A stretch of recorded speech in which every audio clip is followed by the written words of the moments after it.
হামে অসুস্থ হয়ে হাসপাতালে একে একে শিশুর সারি। 2 মাসের কম সময়ে আক্রান্ত প্রায় 50,000, আর মৃত্যুর তালিকায় 400-র বেশি। সংক্রামক ব্যাধি হামের এমন ভয়াবহ থাবায় অসহায় অভিভাবকরা। প্রায় নির্মূল হওয়া এক রোগের হঠাৎ এমন প্রাদুর্ভাব ভাবাচ্ছে গোটা দেশকে।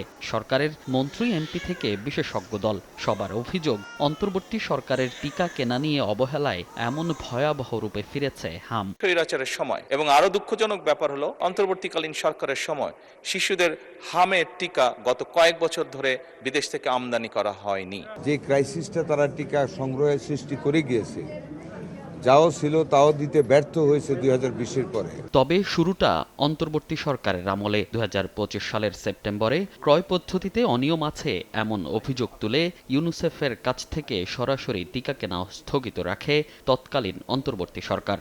মজুদ শূন্য রেখে টিকা কেনা বন্ধ রাখার সিদ্ধান্তকে বিপজ্জনক হতে পারে বলে স্বাস্থ্য উপদেষ্টা নূরজাহান বেগমকে চিঠি দিয়েছিল ইউনিসেফের ঢাকা অফিস। পরে সায়েন্স ম্যাগাজিনের ওয়েবসাইটে এসব কথা লেখেন ঢাকা অফিসের কর্মকর্তা, কিন্তু তা আমলে নেয়নি তৎকালীন সরকার।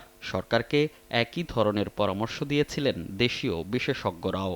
সেটা তো ভালো, আমরা বিদেশের সাহায্যে নির্ভরশীল না থেকে নিজেদের অর্থে আমরা স্বাস্থ্য ব্যবস্থা চালাবো।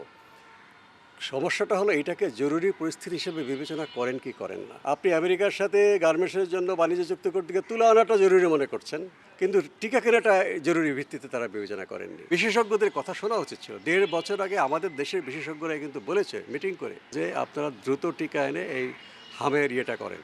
এদিকে প্রধানমন্ত্রীর স্বাস্থ্য বিষয়ক বিশেষ সহকারী ডক্টর জিয়াউদ্দিন হায়দার জানান, হামের প্রাদুর্ভাব বেড়ে যাওয়ায় জরুরি অবস্থা বিবেচনা করেই আগের পদ্ধতিতে টিকার ব্যবস্থা করেছে সরকার। বলেন, বর্তমান সরকার হঠাৎ করে নয়, ধীরে ধীরে বাস্তবায়ন করতে চায় টিকা কেনার পদ্ধতি।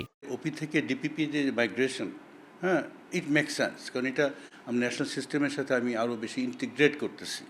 হ্যাঁ, কিন্তু যে সমস্যাটা অতীতে হয়েছিল সেটা হলো উইদাউট এনি রেডিনেস, হ্যাঁ, এবং উইদাউট এনি অল্টারনেটিভ সিস্টেম তারা হঠাৎ করে এই মাইগ্রেশনটা করেছে। আমার মনে হয় যে আমাদের যখন নতুন বাজেট সাইকেল শুরু হবে তখন যে সমস্যাগুলো আমরা গত 1 বছর ধরে দেখছি, এই সমস্যাগুলো মোটেই থাকবে না। এছাড়া গাফিলতির কিংবা সংকটের বিচার চাওয়ার প্রসঙ্গে জানতে চাইলে প্রধানমন্ত্রীর বিশেষ সহকারী জানান, অতীতের দিকে না তাকিয়ে দল মতের ঊর্ধ্বে দেশের জন্য কাজ করতে চায় বর্তমান সরকার।